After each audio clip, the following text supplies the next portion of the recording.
এখন টাইম লাগবে একটা এটা প্রায় মানে আরেকটা করবেন এটা শেষ হচ্ছে এটা মিলে 5 ঘন্টা এমনি এটা 2 ঘন্টা লাগবে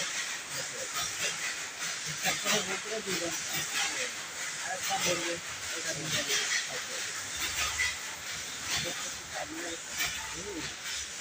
কুকুরকে ছাড়া খুব লাগে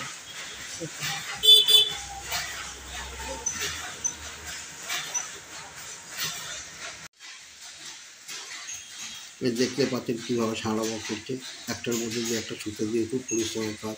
যাই হোক এটা হারানো শিল্প, এখন তার হাত শিল্প নেই, এখন তাতে এখন মেশিনে এইটি দেবে, এইটি দেওয়ার পরে এইটি মেশিন দিয়ে করে আস্তে আস্তে কাপড়ের তৈরি করার কাজে যাবে। তবে এই সারাবো করার পাখিটা একদিনে তিনটে করে নাহলে পেটে ভাবতে হবে আগেকার দিনে ম্যানুয়াল কখনো তাই করতে তাই খুব কম পাওয়া যায় এখন মেশিন। তাই দেখালাম দেখো।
তো বন্ধুরা তাতে সে সারাবো করা কাপড়ে সারাবো করে সেইটা তোমার দেখা যদি ভালো লাগে তোমার লাইক শেয়ার করো সাবস্ক্রাইব করো আজকালই রাখা।